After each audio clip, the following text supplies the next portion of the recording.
अगर हम आज डिजिटल लेन देन की बात करें तो डिजिटल लेन देन ने हमारे ज़िंदगी को काफ़ी इजी बना दिया है कि आज के डेट में हम कोई भी डिजिटल ट्रांजेक्शन्स घर बैठे कर सकते हैं। चाहे हमें इलेक्ट्रिसिटी का पेमेंट करना होता है, टेलीफोन का पेमेंट करना होता है, स्कूल फ़ी पेमेंट करना होता है, क्रेडिट कार्ड का बिल पे करना होता है, या किसी भी तरह की जो हमें रेगुलर एक्सपेंडिचर से रिलेटेड कोई भी चीज़ें हैं तो हम डिजिटली उनको पे कर सकते हैं। और ख़ास करके इस डिजिटल ट्रांजेक्शन्स में एक जो बहुत बड़ा बदलाव देखने में आया वो नोटबंदी के बाद देखने में आया। जो हमारे ऑनरेबल जो प्राइम मिनिस्टर हैं मोदी साहब, उसने एक डिजिटल ट्रांजेक्शन्स को बहुत अच्छे तरीके से पुश किया और उसके लिए जो हमारे इंफ्रास्ट्रक्चर्स थे वो इंफ्रास्ट्रक्चर्स भी, टेक्नोलॉजी भी हमारे पास थे, जिससे इस ट्रांजेक्शन्स को करने में काफ़ी सहूलियतें हुई। और ख़ास करके जो यंग जनरेशन के लोग हैं और जो टेक सेवी हैं उनको डिजिटल ट्रांजेक्शन्स करने में काफ़ी सहूलियत होता है कि आप घर बैठे बगैर कहीं गए हुए आप काम कर सकते हैं। अदरवाइज अगर हम पहले की तुलना में देखा जाए तो बैंकों में जा कर के आप काउंटर पे खड़े रहे, अपना कीमती टाइम निकाल करके आप या तो ऑफिस से छुट्टी लेते थे, या आप अगर बिजनेस प्रोफेशन में हैं तो आप वहाँ पे अपने समय पे न जा कर के कुछ समय इन सारी चीज़ों के लिए निकाल के फिर उस काम को करते थे। तो जो ये डिजिटल ट्रांजेक्शन है तो इसने हमारी लाइफ को काफ़ी कंफर्ट कर दिया है, और हमारी जितनी भी लेन देन है, जो भी ट्रांजेक्शन्स होती है,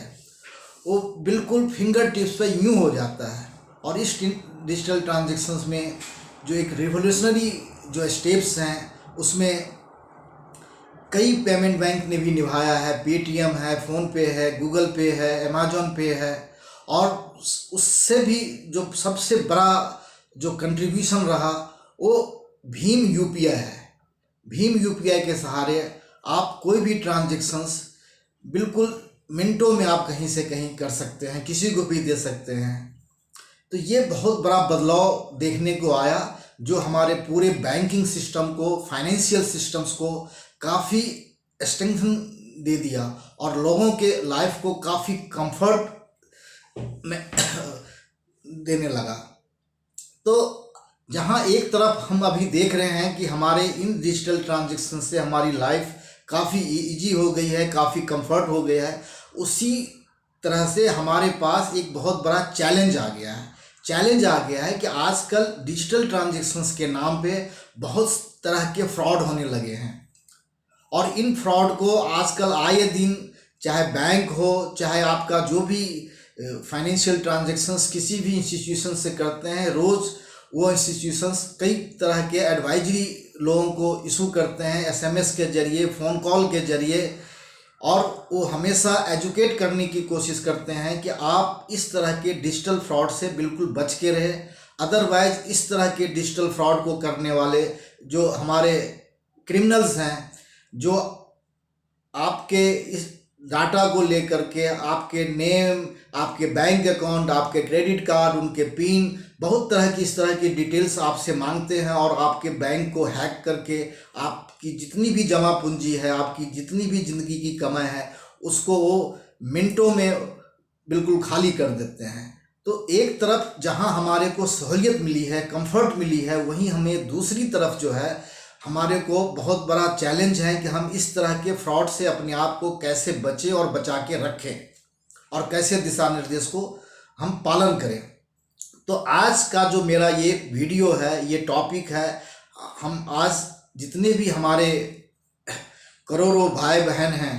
उन सब को मैं इसी डिजिटल ट्रांजेक्शन्स में जो आए दिन फ्रॉड हो रहे हैं उनसे अपने आप को कैसे सुरक्षित रखें, कैसे बचा के रखें, अपनी जमा पूंजी को कैसे बचा के रखें,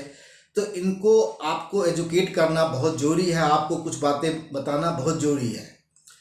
तो दोस्तों, अगर आपने अब तक इस YouTube चैनल को सब्सक्राइब नहीं किया है तो सबसे पहले तो आप इसको सब्सक्राइब कर लें, और जो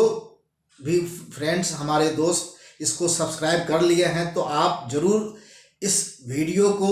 एंड तक देखें, और आप ज़रूर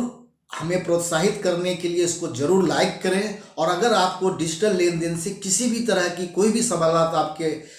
जहन में आ रही है तो आप बिल्कुल बेहिचक कमेंट बॉक्स में लिख डालें। आपके कमेंट बॉक्स में हम आपको प्रॉपर रिप्लाई देंगे। तो अब हम बताते हैं कि डिजिटल ट्रांजैक्शंस में जो आए दिन फ्रॉड हो रहे हैं, तो पहले फ्रॉड किस तरीके से होते हैं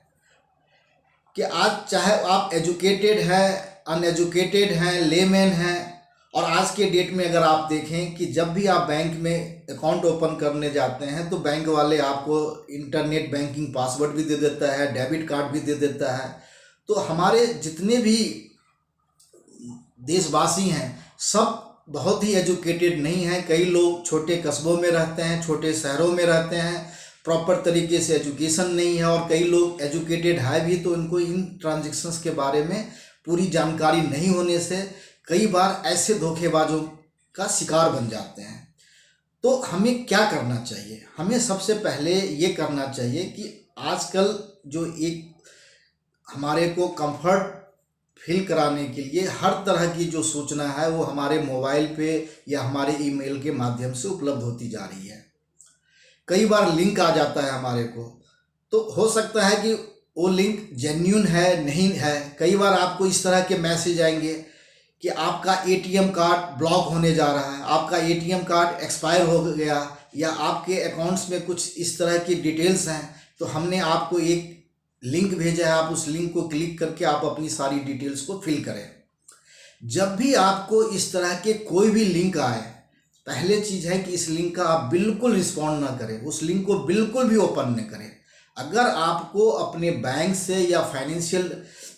इंस्टीट्यूशन से किसी भी तरह का इंफॉर्मेशंस अगर आपके मेल पे आ रहे हैं, या आपके फ़ोन कॉल के माध्यम से आपको सूचना दी जा रही है, या आपके एसएमएस पे आ रहे हैं, आपने उनको बिल्कुल भी रिस्पॉन्ड नहीं करना। और कई बार ऐसा लगता है कि जो इस तरह के साइबर क्रिमिनल्स हैं, जो डिजिटल लेन देन में जो क्रिमिनल्स हैं, उनको हम नॉर्मली साइबर क्रिमिनल्स कहते हैं। हालांकि सरकार ने साइबर क्रिमिनल्स को रोकथाम करने के लिए काफ़ी एक्टिव है और कई तरह के एक्शंस ले रहे हैं, फिर भी ये साइबर क्रिमिनल्स कई जगह से हमारे इंडिया के बाहर से भी ऑपरेट करते हैं। कई बार इनका पता करना हमारे लिए बहुत ही मुश्किल हो जाता है। तो अपने को सुरक्षित रखने के लिए पहली चीज़ आप ये समझिए कि कोई भी बैंक का एम्प्लॉय किसी को भी आपको अपनी पर्सनल डिटेल शेयर नहीं करनी है। मान लो कि आपको 1% डॉट भी होता है, तो आप उस बैंक में, उस ब्रांच में आप विजिट करके आप वहाँ पे कंफर्म कर सकते हैं बैंक के कर्मचारी से, इन पर्सन व्यक्तिगत रूप से जाइए, उसको करिए। लेकिन कभी भी आप फ़ोन कॉल के माध्यम से किसी भी इस तरह के प्रश्न का जवाब ना दें, कभी भी ऐसे लिंक को ओपन नहीं करिए, कोई भी डिटेल्स आप उसमें ना भरें, ना ही ईमेल पे दें। और सिर्फ आप ही नहीं, अगर आपको लगता है कि आपके आसपास आपके भाई बंधु, आपके परिवार के, आपके रिश्तेदार को इस तरह की कोई भी जानकारी है, तो आप उनको एजुकेट भी करें। और आप उनको एजुकेट करने के लिए आप हमारे इस वीडियो को उन तक शेयर भी कर सकते हैं, ताकि इनकी ज़िंदगी भर की जो कमाई है, जमा पूंजी है, वो सुरक्षित रहे। और मेरा प्रयास है कि आपको ऐसे जो क्रिमिनल्स हैं, साइबर क्रिमिनल्स, उनसे आपको बचा के रखें और आप सुरक्षित रहें। Thank you very much.